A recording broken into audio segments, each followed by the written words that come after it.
The story begins with a little girl waking up to a bright light. She didn't know where she was and was scared when she saw a blue monitor in front of her. The girl began to tensely recall what she remembered, and it was that just minutes ago she was playing a mobile game on her phone, and after another unsuccessful roll of the dice, she ended up here. The girl was in the midst of raising the cube to level 9 and spent all her money on it. But due to an unsuccessful roll, she was reborn into the body of a newborn baby who was trying to figure out where she was. On the blue board, she managed to read the information that she was an unknown character. It also stated that on her 9th birthday, the girl would be killed by her own father, and the realization of this catastrophe sent a cold sweat down her spine.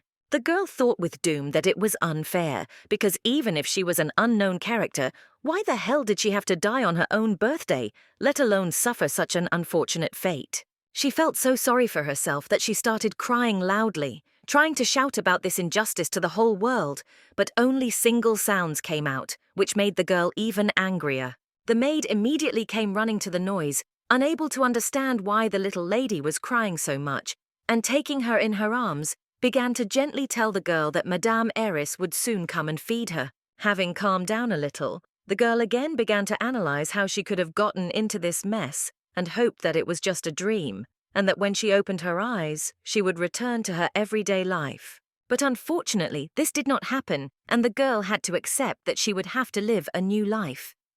She began to look for the advantages of her situation and noted that she was the only daughter in a rich and famous family. She also learned from the maid's conversations that it seemed her parents weren't interested in her at all, and thought that it would even be to her advantage when she grew up a little and decided to run away from here, waiting for the right opportunity. The girl realized that she had fallen into a game called Reincarnation Solved by a Dice. It was a mobile game based on the novel Heroes of Helios, which the girl was already familiar with.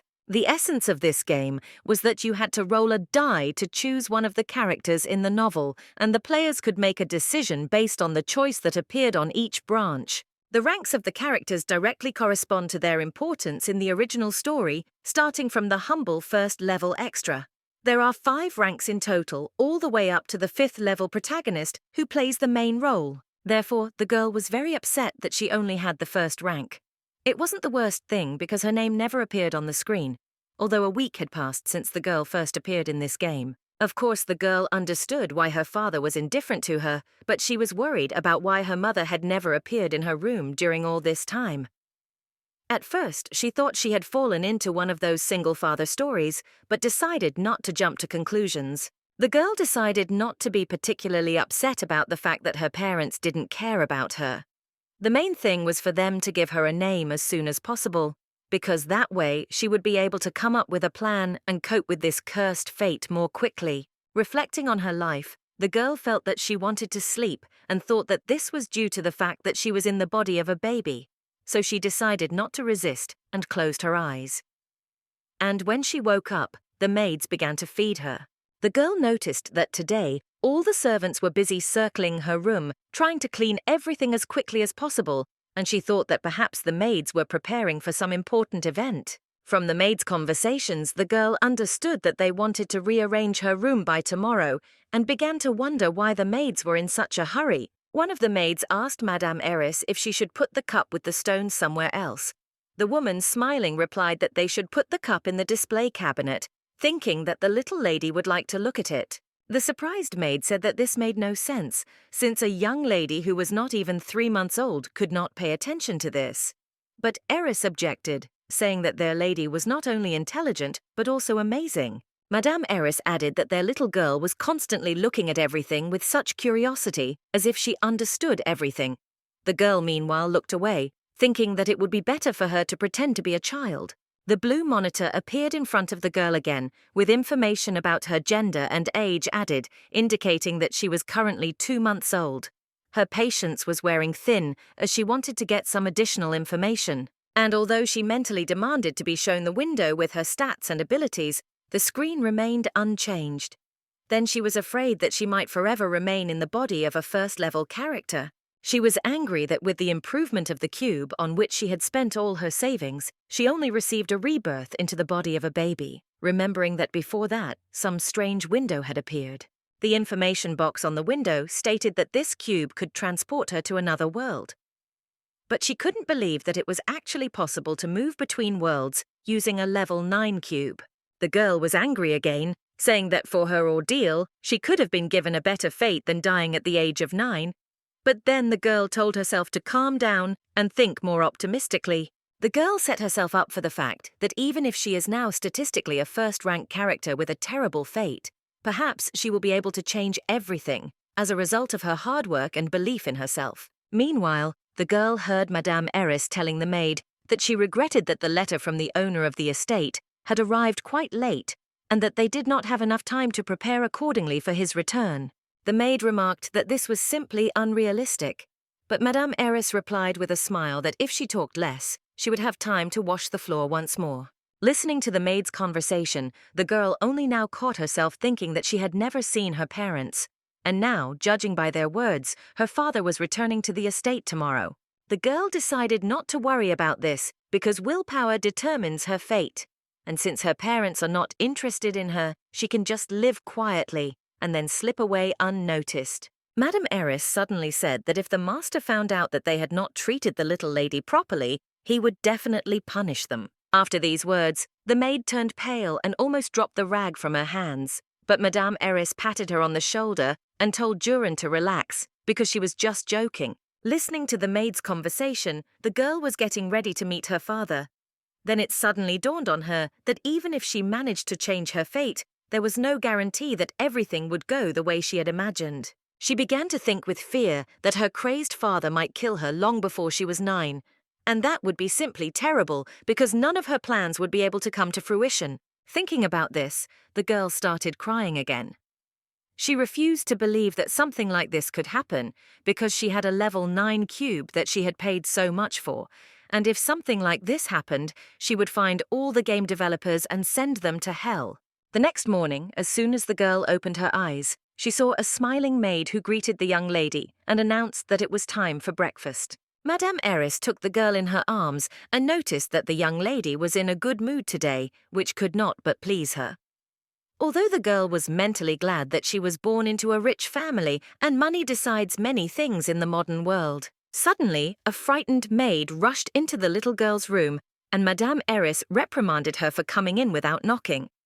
But Selina apologized and said she had an urgent message. And before Madame Eris could give permission to speak, Selina shouted that the owner of the estate had already returned. The girl suddenly turned pale and could not understand why it had happened so quickly. The girl began to think chaotically that she was not yet mentally ready to meet her father because only 2 days had passed since she learned of his return. Madame Eris, meanwhile, had given her final instructions to her maids and said that she must go and meet her master in person. The girl was counting on her father not coming to see her immediately after her arrival. The girl decided that she needed to gather her strength, and to do this she had to sleep. But suddenly a tall man in armor flew into the room and walked towards the crib with the baby. Heroes of Helios is a story in which the main character saves the world from an evil demon king. The king, in turn, controlled the minds of monsters and beasts and sent them into the world of humans. To confront the demon king, each nation formed a suppression squad, and all the noble families of the clan were obliged to participate in it. This year, the family in which the girl was born was responsible for the suppression. Upon returning from the expedition, the man's first step was to approach the girl without even taking off his armor, and she didn't understand why he was walking towards her if he was supposed to be indifferent to his daughter. The girl listened with fear as his confident steps approached her, and with a sinking heart realized that he was already standing over her crib. Now there was no doubt left. He decided to look at his own daughter. Looking at her father, the girl concluded that he was much more handsome than she had expected to see. After all, it seemed to her that a man who would kill his own daughter should look much more terrifying. The girl felt the incredible strength of this man from a distance and was convinced that he could even take down a lion with his bare hands, so, afraid that he would harm her, she immediately closed her eyes and pretended to fall asleep. The girl mentally prayed to God that her father would get away quickly. Meanwhile, Madame Eris also noticed that the young lady was very tired, and perhaps he should take off his armor right now. But the man unexpectedly asked if children of that age could maintain eye contact with other people for that long. Madame Eris said that such behavior was normal, as children were beginning to get to know the world around them. Then the man asked if the girl could withstand eye contact with such a strong man as him. Eris bowed and replied that the lady and the lord were of the same blood, and therefore there was nothing strange in this. Listening to their conversation, the girl realized that the man was angry because she did not look away and decided not to test his patience any further. Meanwhile, the man unexpectedly took the girl in his arms. She understood that he was holding her in his arms and did not take his eyes off her. The girl was afraid to even move and understood that if she opened her eyes, it would be the end for her, so she continued to pretend to be asleep. That unexpected little girl burped right on her husband and thought it would be the last thing she did in this life. The father asked Madame Eris if babies could burp when they were sleeping. Eris explained that babies often fall asleep while being nursed, and if you touch their backs while they are sleeping, they can vomit. The girl thanked God that the nurse was so smart and saved her from certain death in time. The man finally put the girl in the crib, and Madame Eris asked if he would go to his room now. The man explained that he needed to remove his armor first. When the man finally left the room, Jurin approached the crib and, looking at the young lady, said with admiration that only Madame Eris had the courage to talk to their master. The girl, meanwhile, remembered her father's golden eyes and noted that in the novel such eyes were quite rare and she could not remember anyone with such eye color. The girl also noted that the nanny addressed her father as His Highness, which is only used to address aristocrats with the title of Marquis or higher. This meant that she belonged to a family with a fairly high title. The girl remembered which of the titular characters in the novel had red hair and golden eyes and couldn't remember any of the characters. So she concluded that this family probably wasn't that important in the original story. The girl told herself not to waste time on these meaningless guesses, and if her father had returned, he would soon give her a name, and then she would know who she was and what family she belonged to. But the next morning, her father left the estate again. This time he headed for the capital. The girl thought that perhaps he had gone to report on the suppression of the monsters to the emperor. The girl woke up in a good mood. Agnes meanwhile circled around the girl and admired her beauty. The maid said that their lady had the same sweet smile as her mother. Suddenly, Madame Eris told the maid to watch her tongue, because if their master were here, they would both be dead long ago for such words. Now the girl understood that it seemed that the relationship between her father and mother was far from the best. Perhaps the mother died during childbirth, so the husband would blame his daughter for the death of his beloved. The girl decided that once she knew the story of her birth, it would be much easier for her to figure out what to do next, so she smiled at the maid and began to mumble something. A servant named Jurin, dusting, said that this year the suppression had lasted much longer than usual, and asked if they didn't think that was why their master had come to their estate outside the capital. Agnes also said that usually the suppression lasts a month or a month and a half, but this time their master was absent for 3 whole months, and then it dawned on the girl that her father was absent when she was born. She realized that he had only seen her daughter for the first time yesterday and cursed that she would have to live with such a heartless man for the rest of her life. Therefore, the girl decided to have as little contact with him as possible. Looking at the blue monitor, where her name was also not listed, the girl thought that perhaps as soon as her father arrived after the capital, he would finally remember that his daughter was still living without a name. The girl thought that even though she was a level 1 character, she still had a small but important role to play in this game. So she decided to do everything she could to change her terrible fate. Closing her eyes, the girl's 9th level cube flashed before her eyes, and a message appeared that she had not yet met the conditions for activating the time of choice system. The girl found herself in her previous body and tried to roll the dice, because the system kept sending messages that a condition had to be met for activation. But as the girl tried to throw, her hands wouldn't obey her, and suddenly she heard the maid calling her. When the girl opened her eyes, she realized that she was lying in a crib in the body of a 3-month-old baby. Looking at Agnes's face, the girl realized that the maid was very frightened. The maid asked how the young lady was feeling, because she had been tossing and turning in her sleep as if she were in great pain. The girl smiled to reassure Agnes, and the maid, smiling back, said that a certain young lady had had some kind of nightmare, and she was glad that everything was okay with the girl now. Eris entered the room and ordered Agnes to check the room before evening, as the master would be returning in the evening. The girl's heart almost stopped at this news. In the evening, no one came to visit the girl. She was even upset because she was already getting ready to see her father, who had returned to the estate. Suddenly, one of the maids told everyone to get ready because the master was coming to visit them. The man immediately went to the crib and looked at his daughter. She, in turn, was angry that he came to her whenever he wanted and never warned her about his visit. The girl decided not to test her fate and did not look her father in the eye, which the man immediately noticed and told Madame Heiress about. The woman replied that children are very fickle, so there is nothing strange in this. The man then said that the child should be given a name since she was already born. The girl was incredibly happy that she would now know who she was.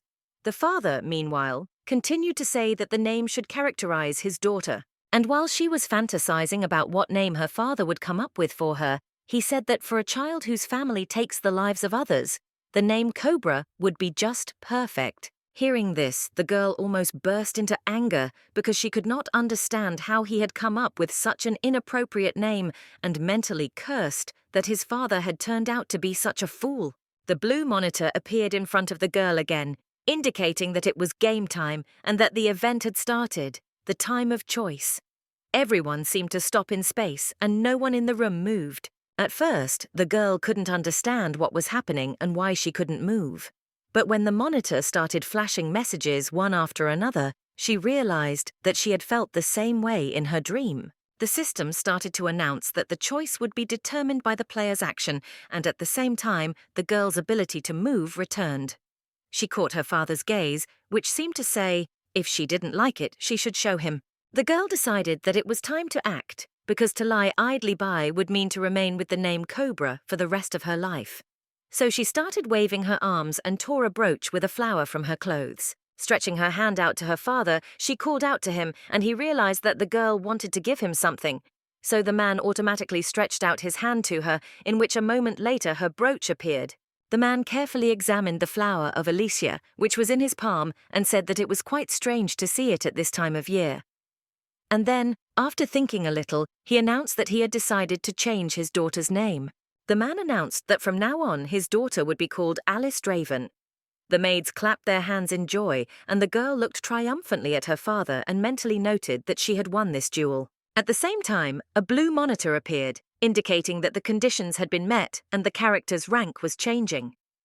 The girl waited with a sinking heart for her stats to be updated. The word Alice appeared in the line where she had written the character's name, and the fate line added that on her 9th birthday she would be torn apart by her enraged father. After that, the girl felt like crying. But then Alice decided to find out what she knew about her surname, because the Dravens could not belong to the same Dragonaires, especially since her father had a brooch with the image of this animal on his clothes. This was a family with the most authority in the Empire, known for inheriting dragon blood and possessing incredible abilities. The girl realized that she had been reborn into such a powerful family due to her own merits. There were many secrets in this family related to the side effects of strong dragon blood, and if someone from another family were to carry a driven child, then eventually the woman would die during childbirth. This also applied to the family members themselves, as there were cases when the heirs of driven could not withstand their own strength and lost control, becoming cruel and uncontrollable. Therefore, the girl concluded that most likely her mother died during childbirth, and her father, when she was 9 years old, would lose control of his power, which is why he would kill his own daughter so mercilessly. Meanwhile, the father said that now that the driven family's child had received a name, they should have a small celebration. The maids happily supported such a brilliant idea, saying that he was absolutely right. After a little thought, the man noticed that because of his time at war, he hadn't even celebrated his own daughter's birthday properly, so they needed to have 2 celebrations in one. The Duke ordered a large and lavish banquet to be prepared in honor of the birth of the first child of the Draven family. Eris said that they would do everything in their power, and the husband asked how long it would take. Mother Eris replied that the preparation time would depend on the number of guests the Duke would invite to the celebration. The man replied that in that case he would give them a whole month to prepare. The Duke said that he would personally inform the head servants about this, and Madame Eris bowed, saying that they would do everything to meet the deadline. Meanwhile, the Duke walked towards the exit. Angrily, Alice stuck her tongue out at him and thought that this impudent man didn't even say goodbye when he left her, and she was once again convinced that it would not be easy for her to get along with this man. A week had passed since the girl was named, and every time her father appeared in her room without warning, she had to constantly pretend to be asleep to avoid unnecessary contact with this tyrant. Alice couldn't understand why he kept staring at her while she was sleeping and began to wonder if the Duke had guessed that someone else was living in his daughter's body. Suddenly, the Duke turned to the maid and asked her name. The girl did not expect such curiosity from her master, so stammeringly she replied that her name was Agnes. Agnes and Madame Eris had been the ones who had been worrying about Alice during his absence.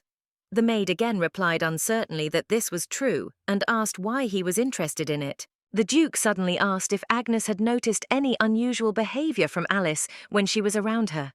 Agnes was so confused that she didn't understand what he wanted from her and asked him what he meant. The man began to lose patience and shouted to the maid to answer clearly.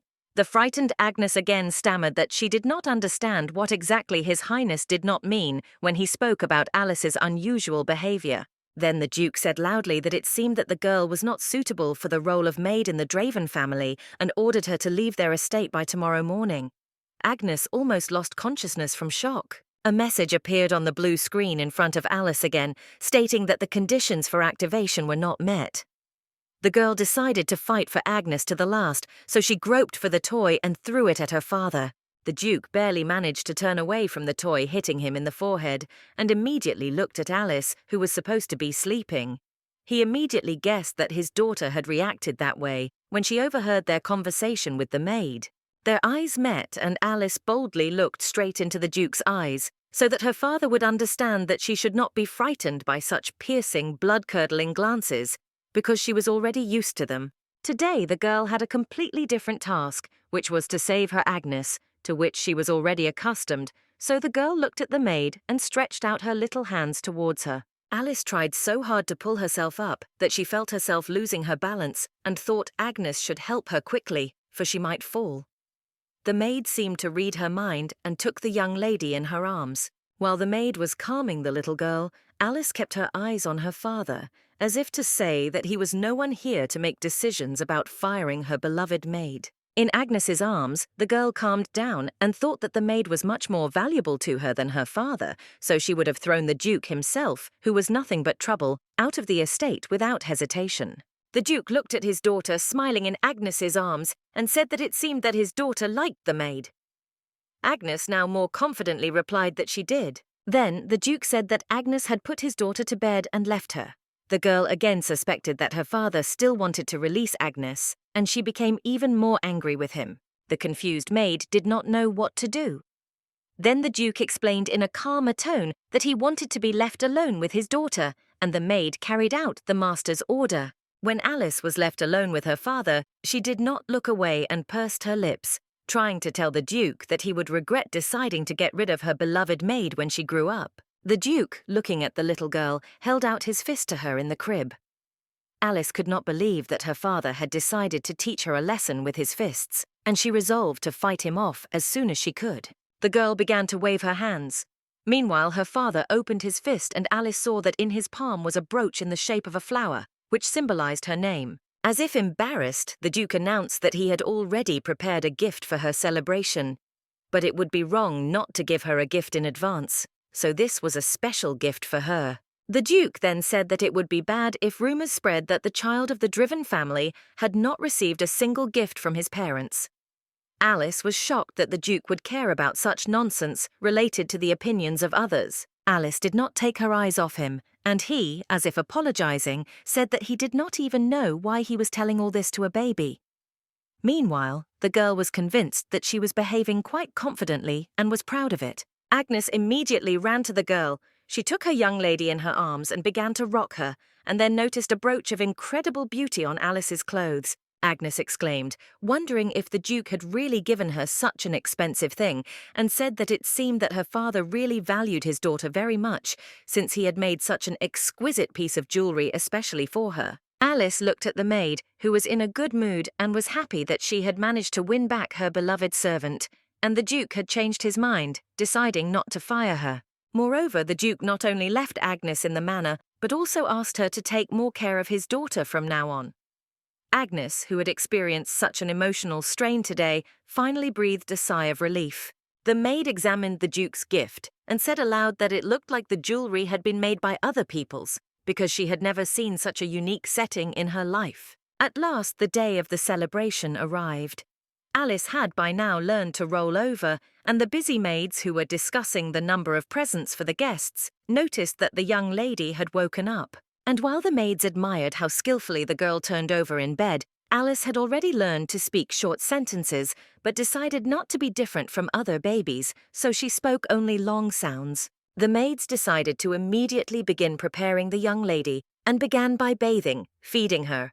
And then the beautifully dressed girl sat in anticipation of her first social event. Madame Eris supervised these preparations and closely monitored that the maids carried out all orders and were ready for the right time, because the first guests had already begun to arrive at the estate. Alice had no time to recover when her father entered the room, and Madame Eris informed him that she had final preparations to make, so she had to leave him and her daughter alone. The maid skillfully handed the girl to the Duke and told him to hold her carefully, because if the lady felt uncomfortable, she would start crying and they would have to calm her down for a long time.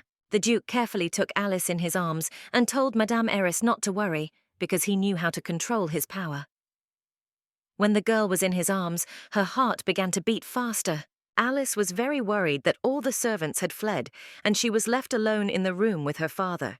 She was afraid to be in the arms of the man who would mercilessly kill her in a few years, so she did not even move. Alice remembered the conversation of her maids, where they had discussed that the young lady would go out with His Highness to the solemn event. And only now did it occur to her that she would be carried to the ceremony in the arms of the Duke himself. And although Alice was extremely scared, she decided to control her emotions, because everything was already decided and she could not change anything.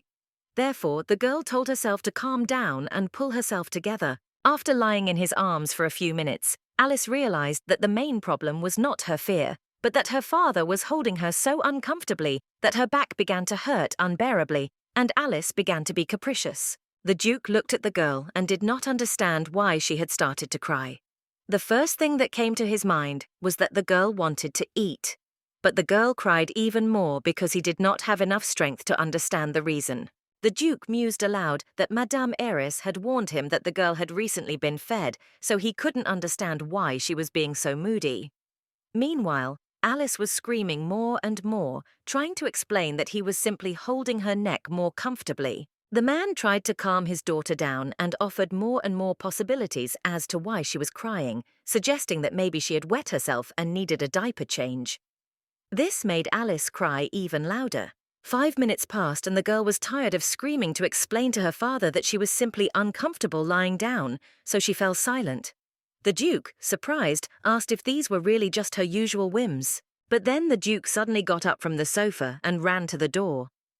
On the way, he thought that Alice must be feeling unwell because she was not as active as usual. Alice had already given up hope that her short-sighted father would understand what the problem was, so she decided to simply tell him that he was holding her awkwardly. And while she was trying to explain to him in words, the Duke had already opened the door. On the threshold they encountered Madame Eris, who, seeing the worried Duke, asked where he was in such a hurry, because the celebration was to begin any minute, and she came to pick them up. The Duke, seeing Eris, said that she was just in time and asked her to look at his daughter, because it seemed to him that her face was full of suffering and that a doctor should be called as soon as possible. But Madame Eris asked His Highness not to rush and suggested that he first examine the girl himself. She took the young lady in her arms, and the Duke waited impatiently for what the experienced woman would say. After carefully examining Alice, Madame Eris said that everything was fine with the girl, and the Duke asked in surprise why she had been crying a moment ago. Madame Eris carefully explained that the Duke had simply held her too tightly. The Duke, lowering his eyes, admitted that the girl had been crying and struggling, but he did not understand what was wrong with her. Madame Eris explained that the position was quite uncomfortable and that the young lady's neck needed to be properly supported. Madame Eris showed the Duke how to hold the little girl so that she could comfortably hold her head, and informed him that they needed to leave soon because everyone was already gathered. Eris said that in 10 minutes there would be a signal that would signal that it was time for the Duke to leave. The Duke replied that he understood everything and put on his daughter the brooch that he had given her the day before. As he put on the ornament, the Duke said that he had not realized that small children needed much more attention than he had imagined before.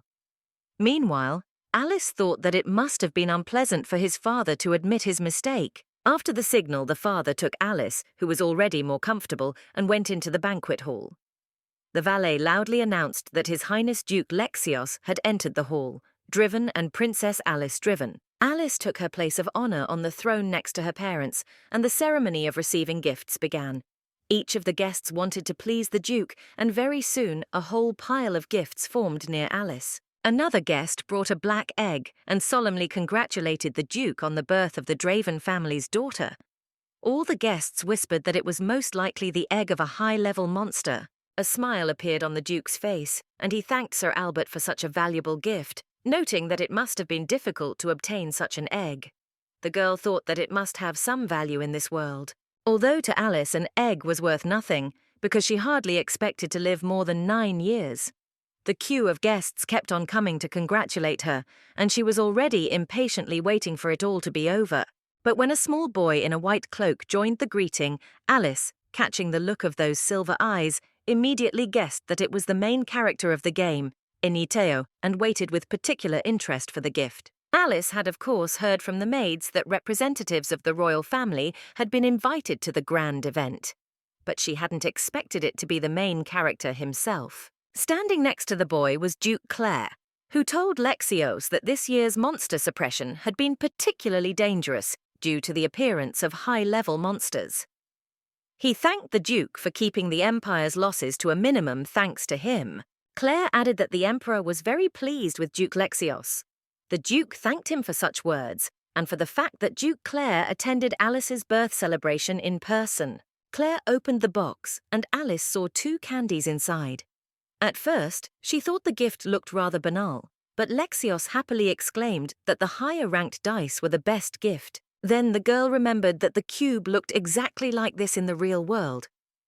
She thought with frustration that if she hadn't taken this adventure in her past life and spent her last money on it, she wouldn't be sitting in this body today. No matter how much Alice tried to persuade herself not to look at the boy, her eyes would naturally stop at Eniteo. Alice admitted that the boy was incredibly handsome and agreed that only such a handsome man was destined to be the main character. Eniteo also kept his eyes on Alice and at some point began to talk about the daughter of the Driven. But Duke Claire interrupted him and said that may the years and prosperity of the daughter of the Driven family be multiplied. Alice cursed Claire mentally for not letting the boy say anything, and when the guests were over and she was about to go to bed, the servant announced that it was time to present a gift from Alice's father, Driven. 2 servants carried a huge present, covered with a white sheet, into the middle of the room. Alice guessed at once that her father must have prepared some kind of portrait for her, or something of that sort. Alice was wondering when they had finished drawing her portrait. Suddenly, she caught her father's eye, which was not taking its eyes off her. Then Alice realized that the Duke must be worried whether she would like the present. When the sheet was removed, everyone saw an incredible picture with the image of Alice herself, and on top of the picture was attached a rather large brooch in the form of a flower with her name. While everyone was discussing the price and size of the incredible gift, the Duke kept his eyes on his daughter, waiting for her reaction. It was clear that he cared about how Alice would react. The girl looked at her father in confusion and didn't know how to react. On the one hand, she understood that a lot of effort had been put into such a gift, but on the other hand, she didn't understand why she needed another brooch when he had already given her one. Alice was afraid of angering the Duke with her reaction, and she didn't know how to react to such a gift, so the girl decided to pretend to want to sleep in order to get out of this ceremony as soon as possible. Meanwhile, the Duke slowly approached the painting and carefully removed the precious ornament from it. Then, approaching his little daughter, he attached it next to the one he had given her the day before. Alice blinked and looked at her father. The guests continued to whisper that their stern Duke was openly showing his love for his daughter in front of the invited guests because he valued her above all else. The girl understood that he wanted to tell her something, but the Duke apparently decided to talk to his daughter alone. So, taking his glass, he turned to the guests and thanked them for coming to this solemn event. Raising his glass, the Duke said that they had prepared a number of entertainments for the guests, and he hoped they would enjoy the evening sufficiently. He raised the first glass to the greatness of the future of the Draven family. The girl does not remember the rest of the celebration because she was tired and fell asleep. In her sleep, she heard someone talking above her, and realizing that she had never heard such voices before, she began to open her eyes. When Alice opened her eyes, she saw a girl with long black hair and green eyes peeking into the bed. The girl exclaimed that the driven child had woken up. The boy who was standing next to the girl complimented Alice on her incredibly beautiful golden eyes and shouted to Prince Eniteo that Alice had opened her eyes and called him to come and look at the girl. Meanwhile, the prince grumbled discontentedly that the boy could have addressed him as you. But of course he didn't expect that from Herman, so he asked him to at least speak more quietly so as not to wake the baby. Alice tried to understand what was going on here because ordinary people did not have access to her living room, so they could not possibly be at her bedside. Alice was left with only one question. How did these children, whom she had never seen before, end up in her room with the main character of this game, and what did they want from her? The boy turned to the girl, calling her Jennifer, and said that Duke Draven was very scary, but the girl was cute enough. Jennifer remarked that maybe the Duke was cute at that age too. Jennifer noticed that the girl didn't cry, even when she woke up, and the boy named Herman asked if babies didn't cry when they wanted to eat or when they wanted their diapers changed. Jennifer replied that it was no wonder why Herman was called a fool, because before he spoke, he should remember his younger brother, who cries all day. Hearing the names Jennifer, Herman, and Eniteo, Alice began to remember where she had heard them before, and finally realized that those were the names of the main characters from the heroes group. Eniteo immediately approached the children, who said displeasedly that it was time for them to go back, because they had agreed only to look at Alice and immediately get out of there before anyone caught them. Herman asked His Highness to stay a little longer, because there was no security here anyway. But the prince pointed out that they had already broken the rules by coming here, and it was not a matter of whether the place was guarded or not. Jennifer replied that the prince was of course right. But since they had already broken the rules, it wouldn't be any worse if they stayed here a little longer, because she hadn't had time to see little Alice yet. The prince asked Jennifer what she was talking about, and the girl tried to explain to His Highness that since they had already taken this step, they could stay a little longer. Enitheo remarked that Duke Claire and their parents would probably be looking for them by now. But Jennifer remarked that her father was too busy drinking to think about them, for he was in seventh heaven when he saw the 20-year-old wine. Herman also told His Highness that his father didn't care because he had let Herman play as much as he wanted before they left, so he wasn't worried that his father would rush to look for him. Herman also noticed that the little princess was probably much happier when she was in their company than lying in an empty room, so they couldn't leave her. Unable to withstand such iron arguments from his companions, the prince gave up and said that they would stay for a short while. Then Herman, looking at Alice, noticed that her cheeks were so plump that he wanted to touch them. But Jennifer categorically refused, saying that you can't touch children with unwashed hands. The prince added that they could bring some dangerous diseases to the baby. Jennifer invited His Highness to come closer to the crib and look at Alice. But Eniteo pointed out that he should watch the door so that they would not be caught by surprise. Jennifer objected, saying that it didn't make any sense because they were all children of famous aristocratic families. And Herman added that if they honestly admitted that they just wanted to see Alice, they would be forgiven. So the children decided not to waste their precious time and came closer to the crib. They could not take their eyes off the cute little girl who was staring at them and admiring her beauty. Herman asked Jennifer if he could touch the girl if he washed his hands, because he had always wanted a younger sister and he wouldn't give up such a beauty. Hearing such compliments about herself, Alice began to smile. And the children, noticing this, exclaimed loudly that the girl was so cute that they wanted to take her in their arms. Jennifer said that she had never seen such a pretty and friendly girl, and Herman, unable to resist, extended his hand to her to say hello. And while the boy was smiling and telling Jennifer how cute Alice was, the girl grabbed Herman by the finger. He let out a loud cry of surprise and shouted to Jennifer to look at it. Herman said that his heart started beating faster from this touch, and Jennifer grumbled in displeasure that he would rather hit his head.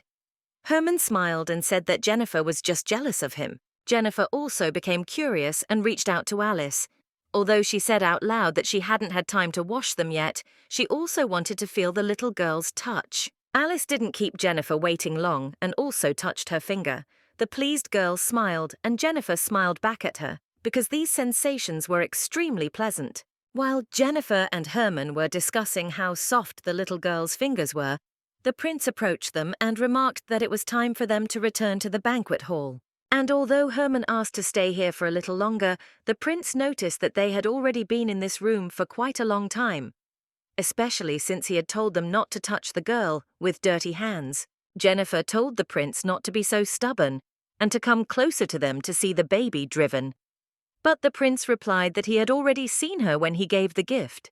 Jennifer replied that it was a different matter to see her from such a distance and asked if he had followed them because he wanted to see Alice.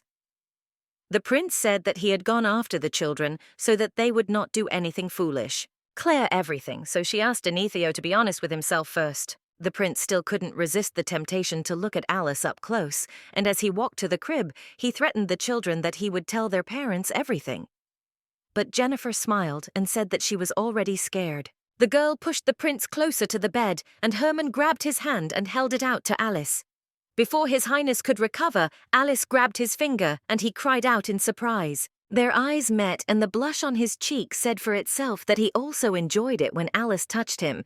Anethio had to admit that she was really cute. Jennifer admitted that she didn't really want to go to Driven because it was a long drive, but now she doesn't regret it for a minute because she's glad she got to see Alice so close. The guys unanimously confirmed this statement. Alice, meanwhile, felt that she was hungry and thought that if these children had not been there, she would have cried and someone would have come and fed her. But now she was at a loss, for she was afraid of scaring the children by her crying. Then the girl made a brilliant decision to pretend to fall asleep and, counting on the children to leave on their own, closed her eyes. She heard the children start discussing whether they should go already. Alice was delighted and thought that her plan had worked and that she would soon be fed. Meanwhile, the door to her room opened, and Madame Eris asked from the threshold if the young lady had woken up yet.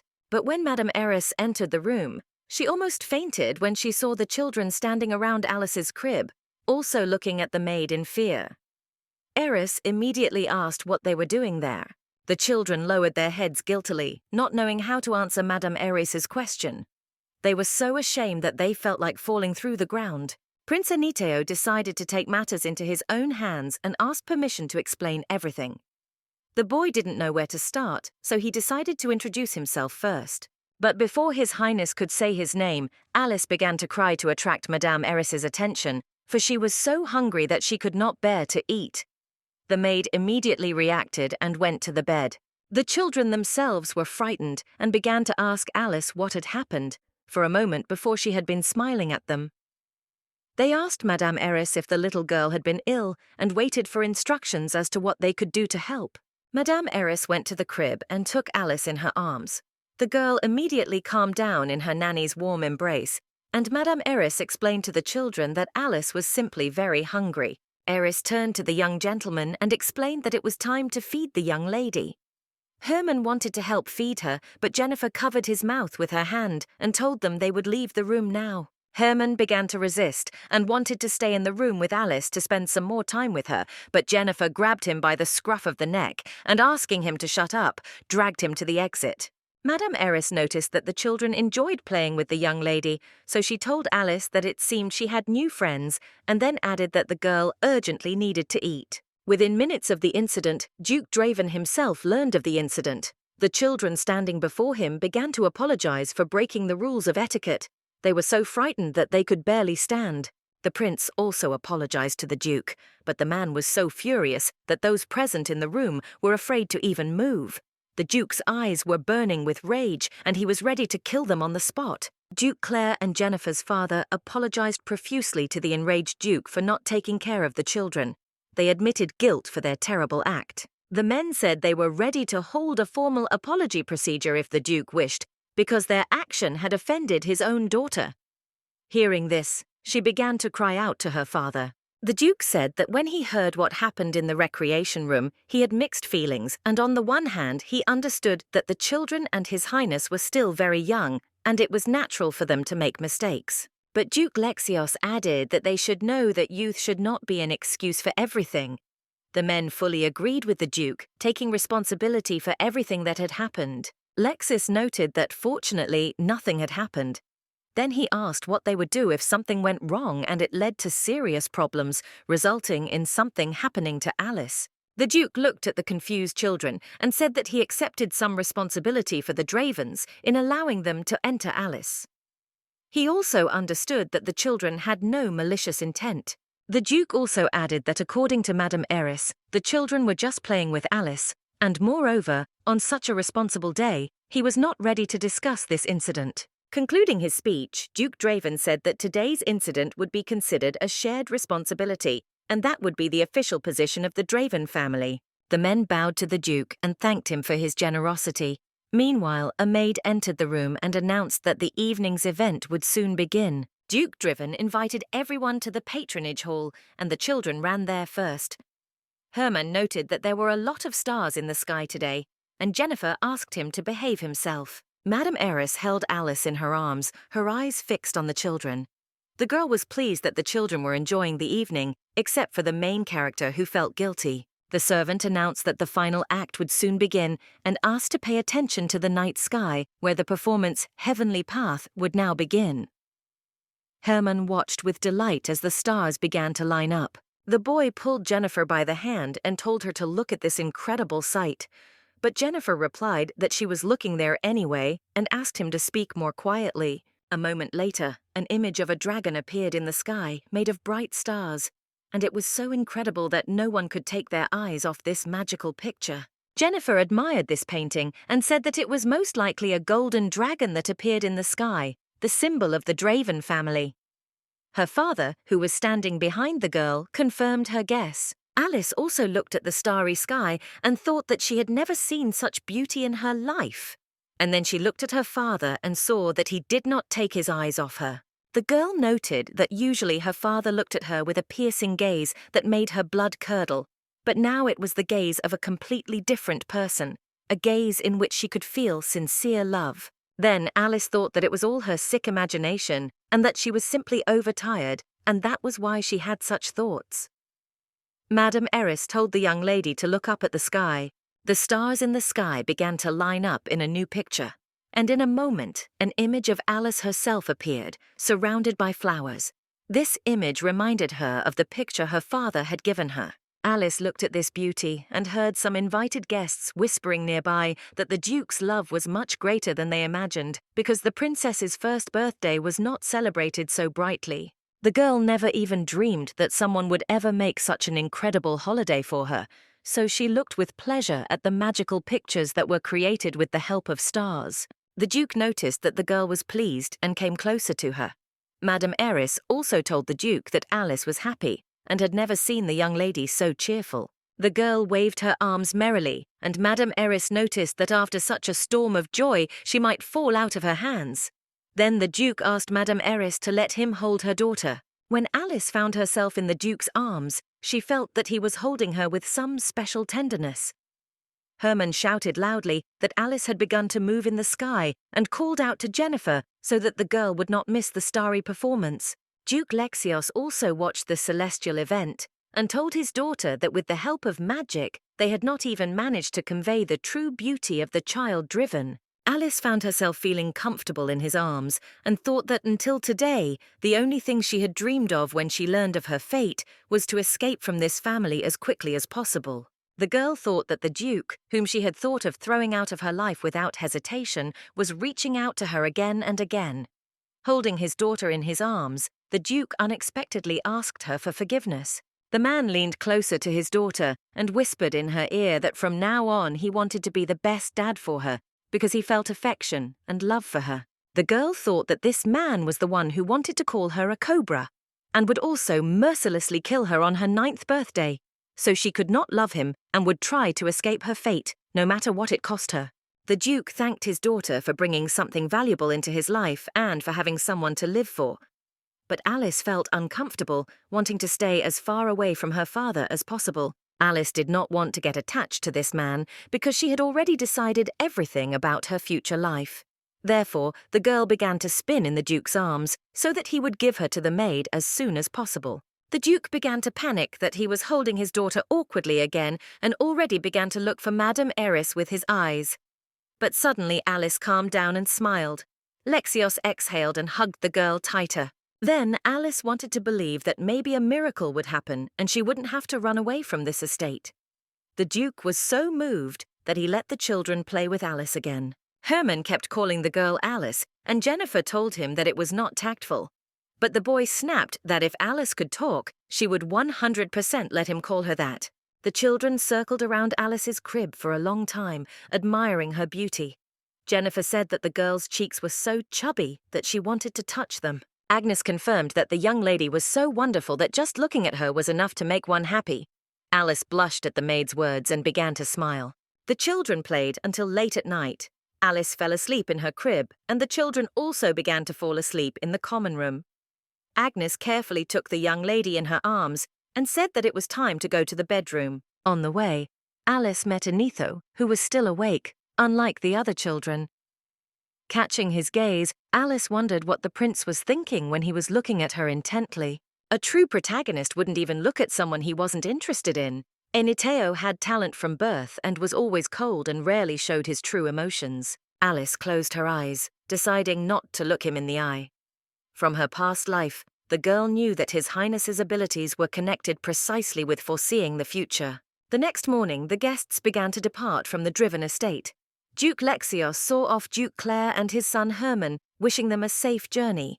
Duke Claire once again congratulated Driven on the birth of his daughter. Suddenly, Herman fell to the ground and threw a tantrum about how he didn't want to leave the Drive estate and wanted to be with Alice.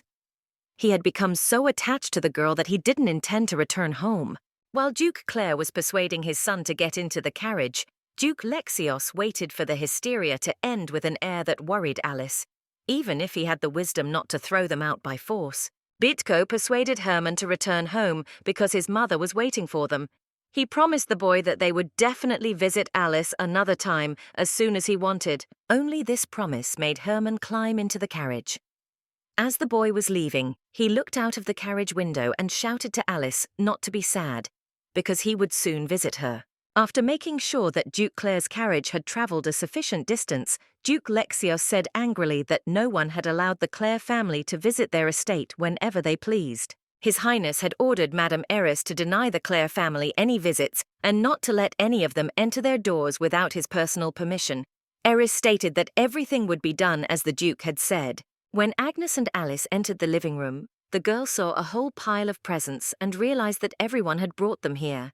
She was convinced once again that there were a lot of presents. Among all the packed boxes, the portrait of Alice herself, which her father had given her, immediately caught her eye. Agnes said aloud that Alice in the portrait and standing next to her was a real sweet girl. Alice looked at the portrait with a completely different look today and admitted to herself that her father's gift wasn't so bad, especially since he had put a part of his soul into it. Time passed steadily and the seasons changed. Alice's body grew and gained strength, and while her body grew, the girl went through several stages of development. She had already learned to sit without support, to stand up holding onto a hand, and to walk around the room holding onto furniture. Madame Eris and Agnes were always by her side, supporting the young lady in all her endeavours. But today was a crucial day in the development of little Alice's skills as she decided to walk alone for the first time. As always, Madame Eris and Agnes were there to encourage the young lady. Alice dared and stepped forward first. Madame Eris immediately admitted that the girl walked better than she had expected. Agnes also said that the girl was very persistent and determined, admiring her willpower. The girl noticed that the palace floor was too soft, which made it difficult for Alice to balance. But despite the obstacles, she still managed to reach the maids, which caused the maids to be delighted. Agnes said that with such success, their young lady would soon be talking. Alice thought to herself that although she had been accelerating her development, fortunately no one suspected anything. Alice thought that everyone must have decided that she was developing so quickly because she was the daughter of Draven. So the girl decided that if she talked before her birthday, it wouldn't surprise anyone. Everyone knew that every Draven child inherited some talent, and Alice wondered what she would get. She wanted to get the ability to wield a sword as virtuously as her father, or genius, or magical abilities. But then the girl thought that considering the body she found herself in, she could forget about genius. Alice caught herself thinking that she was so used to her fate that she was thinking like a Driven. Alice was distracted from her thoughts by Duke Lexios, who, as usual, came in without warning. Although during her stay at the estate, the girl had already become accustomed to such unexpected visits from him. Madame Eris bowed and greeted the Duke. Lexios immediately asked if anything had happened to his daughter during his absence. Eris reported that everything was fine. And then the woman added that something incredible had happened this morning because Duke Lexios's daughter had taken 10 steps for the first time this morning. The father was immediately delighted and looked at Alice. After examining his daughter, the Duke asked if Alice had fallen while walking around the room on her own. Madame Eris reported that the girl had lost her balance a couple of times, but had immediately regained her balance and continued walking. The father took the girl in his arms and said that his daughter, Driven, was simply amazing. He ordered that today's date be written down among the important developmental milestones of her daughter and praised Alice for her efforts. The Duke reached into his pocket and said that his daughter deserved an award. When Lexios received the gift, Alice noticed another brooch in his hand. Her father always awarded her for achievements, but it was always a flower-shaped decoration. Agnes looked at the brooch and noted that this piece of jewelry was especially incredible, because judging by the red hue, the stone in the brooch was a ruby, treated with a breath of red flame. The maid added that the petals were so finely detailed that the flower looked like a real one. Although because the petals were too sharp, the young lady could not wear the ornament until she was 8 years old. The maid took the ornament to the portrait and attached it to one of the flowers. Meanwhile, the Duke took his daughter in his arms and looked at her carefully. He could not believe that Alice had become so grown up. Lexios picked up the girl and asked her what she would like to play with him.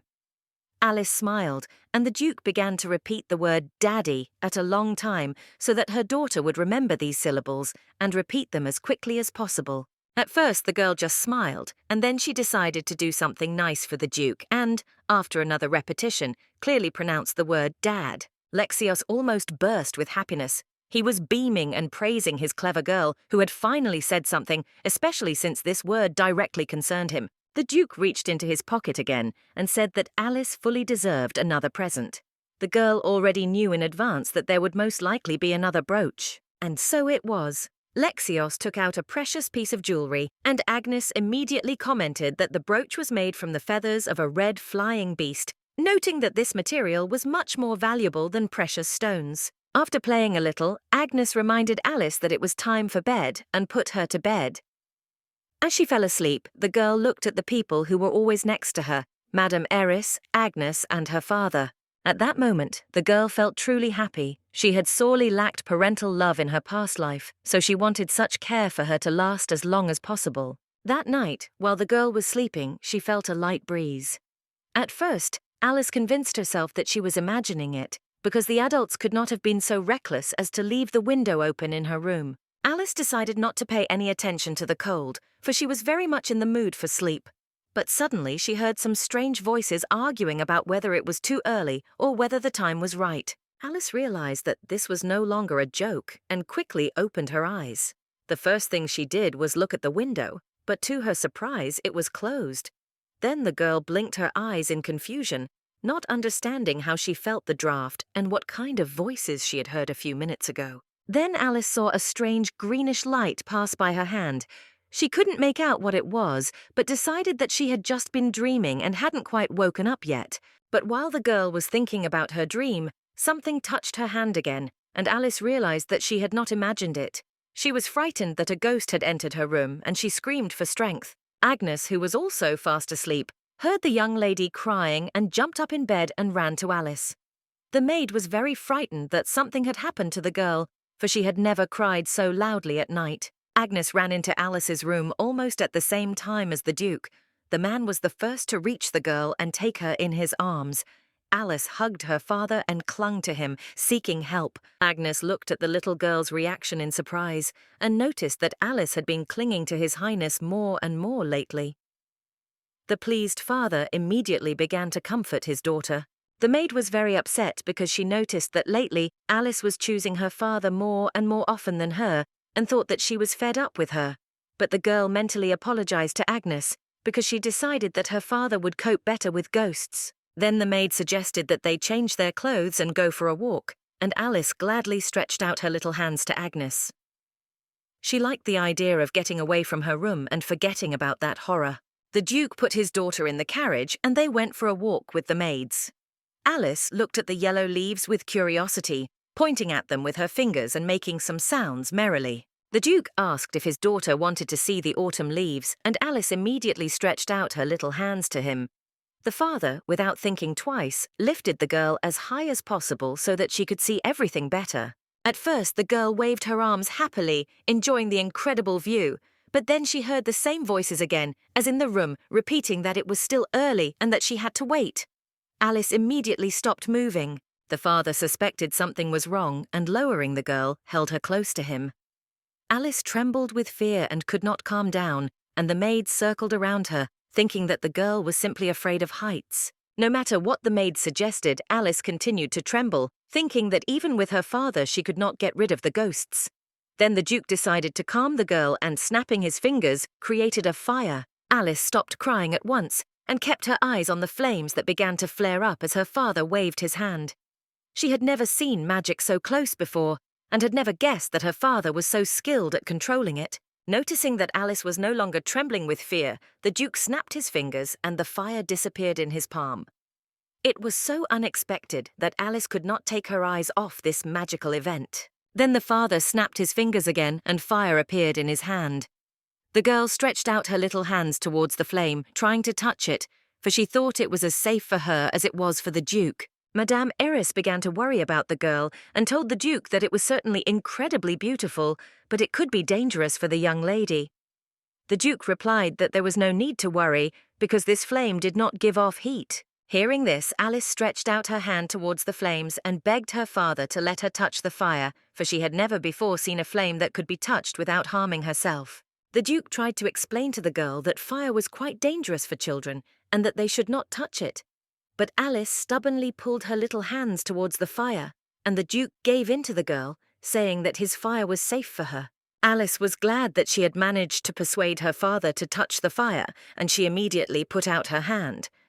But as soon as her fingers came near the flames, the fire suddenly began to flare up, and the Duke himself was frightened when he saw what was happening. The fire grew bigger and bigger.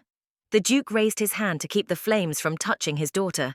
Madame Iris immediately rushed to help and took the girl from the Duke's hands, who could no longer control the fire.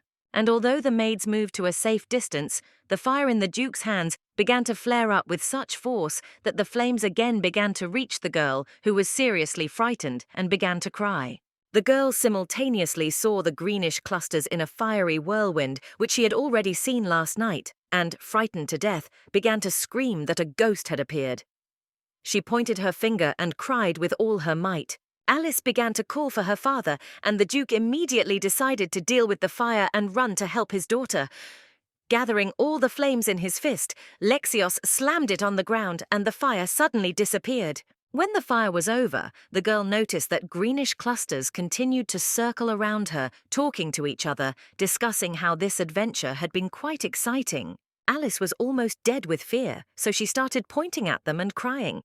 Her father took her in his arms and asked Alice to tell him what had scared her, so that he could help her get rid of the bully. No matter how much the girl tried to explain that she was seeing a ghost, the Duke did not understand what she was saying to him. Then Alice thought that if she did not say the word ghost clearly, no one would ever guess what was troubling her. The frightened girl watched the greenish stream swirl around her and clearly said the word ghost. Duke Lexios was seriously scared, because he realized that the girl was being troubled by some spirit and hurried with his daughter to the estate. After putting Alice to bed, the Duke began to wonder if his daughter had been visited by a spirit. Earlier, the Duke had explained to her that the girl had accidentally mistaken the spirit for a ghost. It was a spirit of the wind, Usually spirits stay in their own realm and rarely come to the world of people, but sometimes they appear here for two reasons. The first reason was that spirits were forcibly bound in the human world and could not leave it.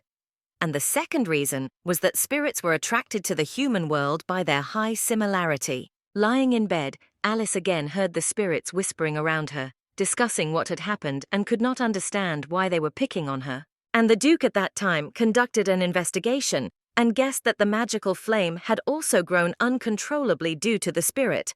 After all, the synergy between fire and wind had occurred so quickly that a whole fire had formed.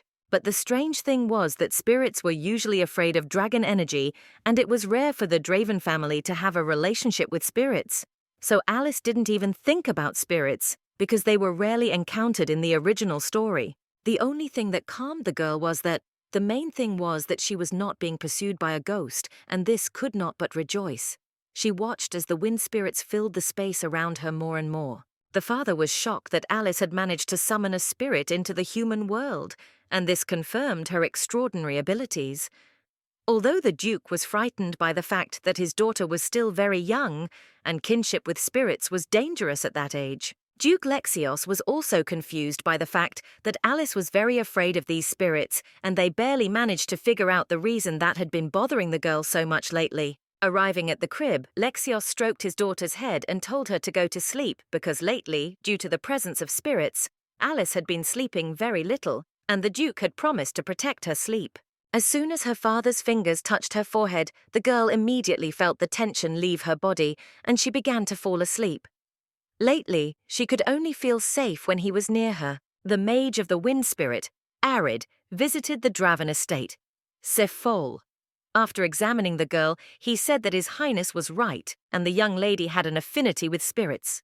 The magician added that it was a high affinity with the spirit of the wind. The Duke, of course, guessed that Arid would confirm his assumption, but when the magician said this, he was very shocked. Arid said that he needed to study the child driven a little more to reach a final conclusion, but he already knew for sure that in the future she could surpass even him. The magician was only concerned that the girl was quite young, and such a burden might not be within her power, because it takes considerable strength to cope with spirits. Arid explained that spirits usually know about this, and show little interest in small children. And this was the first time the wind mage had encountered such a case in his life. The Duke immediately asked the magician what he proposed to do in such a case. Arid explained that if the little lady continued to be afraid of spirits, her development could be significantly delayed. The Duke hugged his daughter even tighter and said that the magician was right, because it was the first time he had seen his Alice so scared, which is why he had invited the wind magician to deal with this problem. The magician explained that in that case, they could implement the method he had mentioned earlier. The Duke asked again if it would be safe for Alice. Arid assured him that he would not do anything bad to the child driven. Arid told her that this ritual was called the seal, and that no harm could be done. Hearing this, Alice was frightened, for she had never been so close to taking part in rituals before. The wind mage added that after sealing, it will not be possible to remove it immediately. But if the little girl is not yet a year old, then this is the most suitable period for this. Alice thought with displeasure that the adults probably wanted to seal the spirits, and she didn't understand why they would resort to this method, since she was only afraid of them because she thought they were haunting her. 100 questions immediately appeared in the little girl's head. When will the seal be removed? Are they 100% sure that there will be no side effects, and can't they leave everything as it is? And while the girl was thinking, the wind mage began the ritual itself. Arid raised his hand up, and the wind spirits began to gather around him, whispering that he was going to seal them. The spirits did not want to fall into the trap, so they circled around the magician indignantly.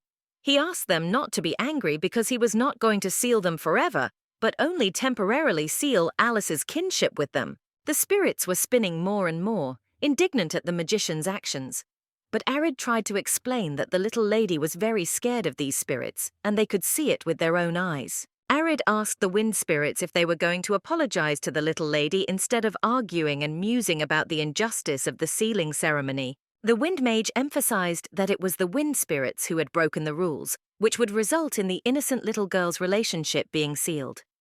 After these words, the spirits' conversations stopped, Alice had the impression that the spirits were ashamed of their behavior. The Wind Mage himself lowered his eyes, announcing that they would continue the sealing ceremony tomorrow. Then the spirits began to ask what they needed to apologize for. The magician said that they had no other choice because they had begun to come to the child, who was not even a year old. Arid told the Duke that the spirits following the little girl were much more persistent than he had thought. Therefore, the ceremony needed to be performed as quickly as possible. Ma noticed how worried the girl was and asked her to calm down because he had once hunted high-ranking magical animals with the past Duke of Driven.